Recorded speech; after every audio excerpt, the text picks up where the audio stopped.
পুরো বর্ধমান একদিনে কি করে ঘুরে দেখবে আজকের ভিডিওতে সেটাই বলবো।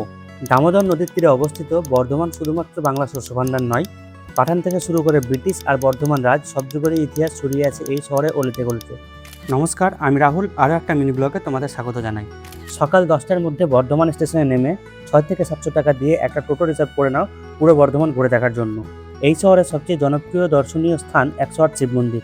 1788 সালে রানী বিষ্ণুকুমারী দেবী এই মন্দির নির্মাণ করেন। 108টি মন্দিরের প্রতিটির আলাদা আলাদা নাম রয়েছে। এক সারিতে 108টি শিব মন্দির, যা দেখতে সত্যি অসাধারণ। এরপর ঘুরে দেখতে পারো বর্ধমানেশ্বর শিব মন্দির, যেখানে রয়েছে প্রায় 5 ফুট উঁচু ও 13 টনেরও বেশি ওজনের বিশাল শিবলিঙ্গ। আর কঙ্কালেশ্বর মন্দিরে রয়েছে এমন এক দেবী মূর্তি, যেখানে মানুষের শরীরে হাড়, শিরা উপশিরা পর্যন্ত নিখুঁতভাবে পাথরের উপর খোদাই করা হয়েছে। এরপরে চলে যাও মা সর্বমঙ্গলার মন্দিরে, যিনি বর্ধমানের অধিষ্ঠাত্রী দেবী। এই মন্দিরের ইতিহাসও প্রায় 350 বছরের পুরনো। অবিভক্ত বাংলার সম্ভবত এটাই প্রথম নবরত্ন মন্দির। ইতিহাস প্রেমীদের জন্য রয়েছে শের আফগানের সমাধি, যেখানে লুকিয়ে আছেন মেহেরুন্নেসার প্রথম স্বামী শের আফগান।